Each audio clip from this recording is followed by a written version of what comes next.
In these waning days of the Obama administration, Secretary of State John Kerry making remarks about Mideast peace as tensions simmer between the U.S. and Israel. Let's listen in. For one simple reason, because the two-state solution is the only way to achieve a just and lasting peace between Israelis and Palestinians. It is the only way to ensure Israel's future as a Jewish and democratic state, living in peace and security with its neighbors. It is the only way to ensure a future of freedom and dignity for the Palestinian people, and it is an important way of advancing the United States' interests in the region.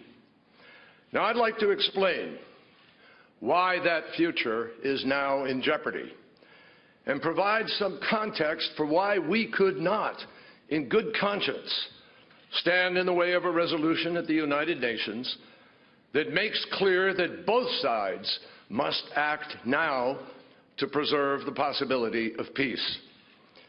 I'm also here to share my conviction that there is still a way forward if the responsible parties are willing to act. And I want to share practical suggestions for how to preserve and advance the prospects for the just and lasting peace that both sides deserve.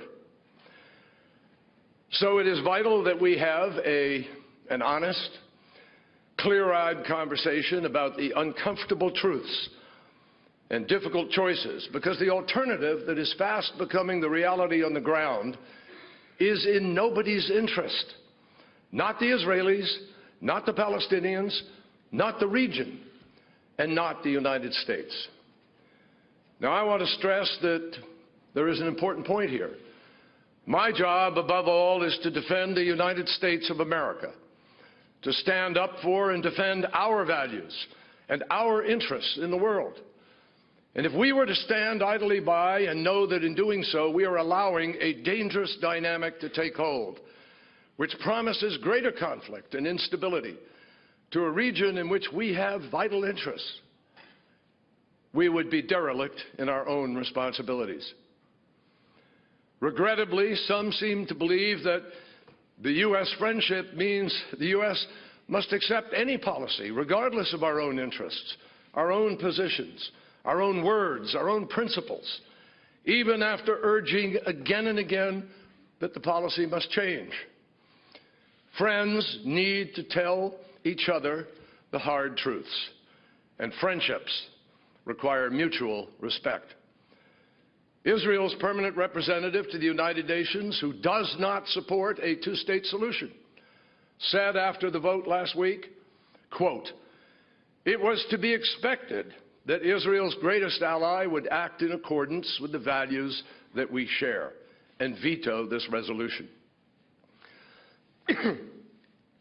I am compelled to respond today that the United States did, in fact, vote in accordance with our values, just as previous U.S. administrations have done at the Security Council before us. They failed to recognize that this friend, the United States of America, that has done more to support Israel than any other country, this friend that has blocked countless efforts to delegitimize Israel, cannot be true to our own values or even the stated democratic values of Israel. And we cannot properly defend and protect Israel if we allow a viable two-state solution to be destroyed before our own eyes.